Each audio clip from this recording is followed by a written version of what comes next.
Hello and welcome to episode 20 of my Bari career mode. Trying to finish this up a little bit more. I've been having a lot of laptop problems lately with my MacBook.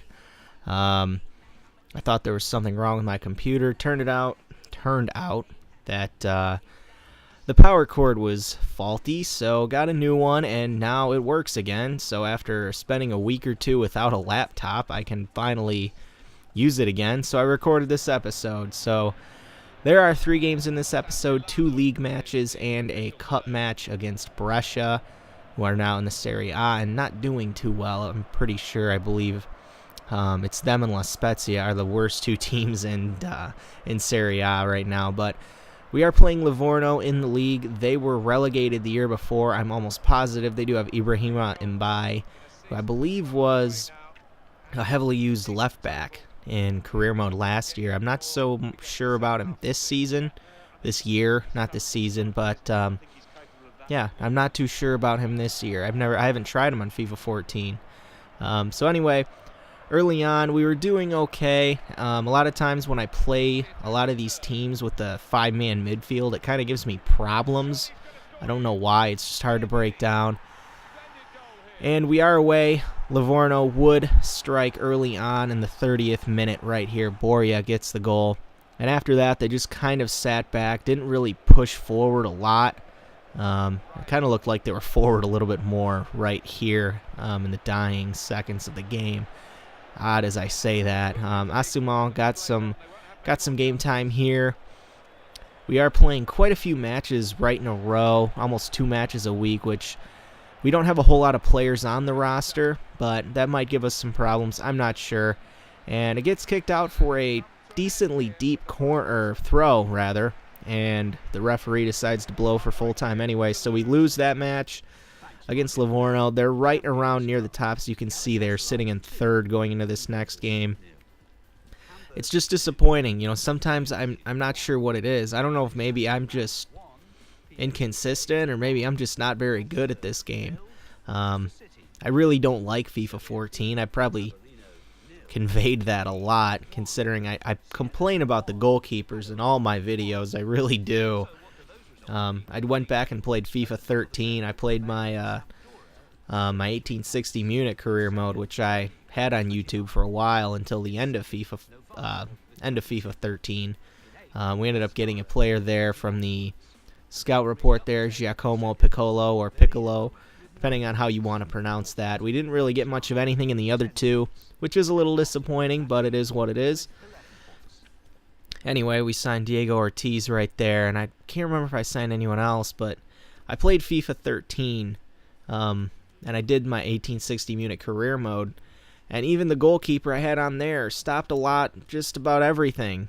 It was, I ended up getting into the Champions League after getting promoted, and I wish I would have started at the beginning of FIFA 13, but I've explained that I don't enjoy this game quite as much as I've enjoyed 12 and 13, and I really liked FIFA 10, and I've played this game since FIFA 06, and I really don't like FIFA 14 as much as those other ones. I mean, I still enjoy it, but at times it does piss me off.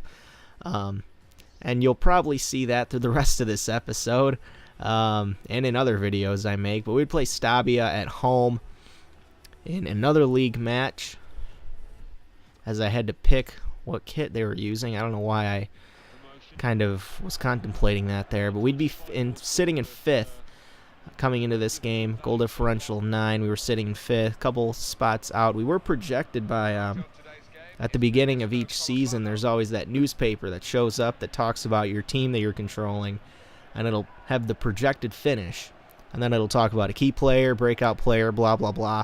We were projected 14th.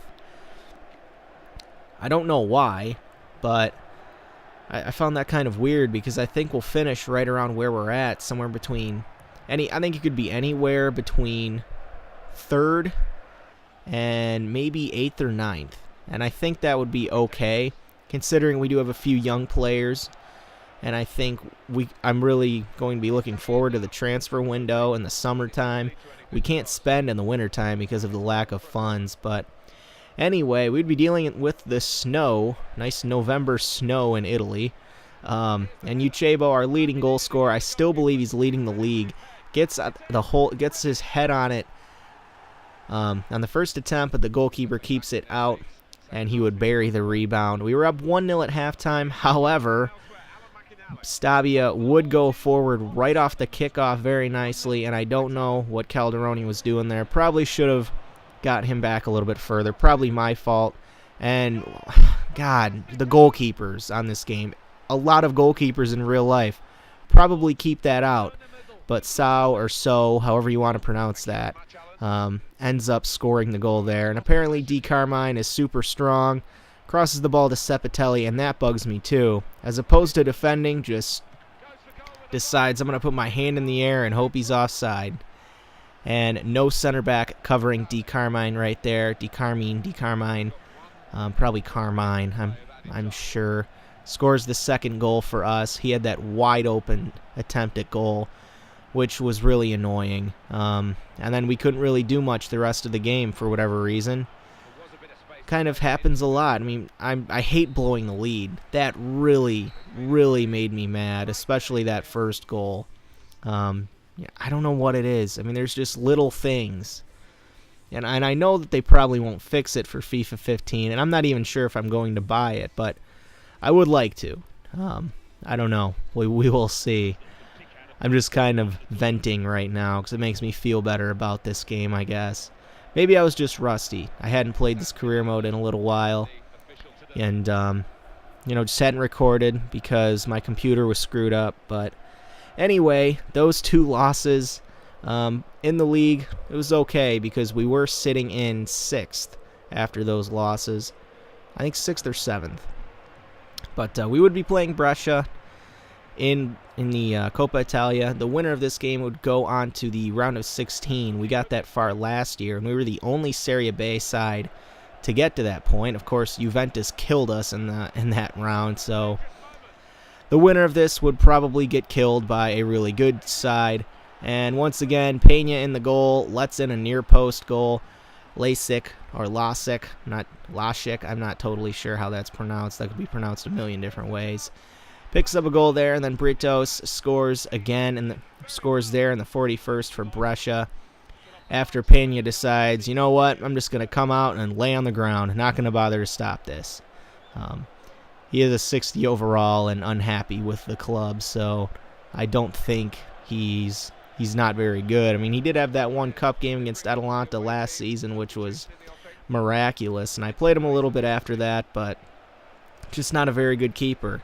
Peluso, a player that I got from the youth academy, he's probably going to eventually overtake him, even though he's not much of a goalkeeper either. He's just a lot younger. But enough complaining about that. We ended up getting back into this game, though, in the 74th minute, I believe. Galano with a nice little step over, cuts inside, and buries it. He does that so well because of his high agility. He's so quick, it seems like. And he's got good pace to deal with that, to add to that as well. Very good dribbler. Easily has been my favorite player the whole time I played this career mode. That's why he's my captain. He comes up big in a lot of instances. However, we tried to counterattack at the end of the game. Ran out of time, though. There was only 1 minute to add on. So we would lose 2-1 once again. And to end the episode, I wanted to sim a game against Reggio Calabria, and we would end up picking up a 2-2 draw away from home. Calderoni and Fidato would pick up goals. And I want to do that for the lower games, just so I can maybe make this series kind of go a little bit faster instead of playing every single game. Just so I can try and continue continue to improve the team and just go through the seasons a little bit quicker, because there are a lot of games in Serie B seasons. But we were sitting in 6th, which is actually, we were right in the promotion zone, but being in 6th is okay with me. There are still around not quite 30 games left, so yeah, there would be 29 games left, I'm pretty sure. So we were sitting with 25 points. Obviously, Novara right there. I wouldn't mind finishing right there, and then maybe in the third season, we really have to get promoted. But we'll see where the season takes us right now. However, I would like to end it on a squad report for this 20th episode. Samnek up to a 68 overall. He's already going up by 3. Jonathan Tah on loan from Hamburg. I'm not too pleased with him so far. It seems like he kind of does some things I don't want him to do sometimes, but maybe it's just me. Hasn't performed as well as I figured he would. I thought he'd be real good at the back, but he's just kind of average, I guess. Uchebo doing very well. He's been excellent this season.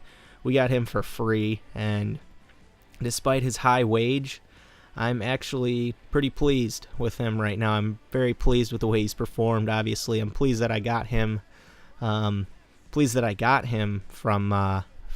Bruges, I believe, in the Belgian Pro League. And that guy right there, Donacimento, we brought him in on loan because I saw his high physical attributes. Ended up being a 52 overall, and he's already gone up by 3. So I'm thinking after this season we'll make a permanent move for him because he can't be too expensive. So, and I know he is a regen of a Brazilian center back who actually played at Montpellier. So I know that he is going to get maybe in the mid-70s. But that is it for this episode. If you'd like to like, comment, subscribe if you haven't already, that would be much appreciated. And I will see you next time.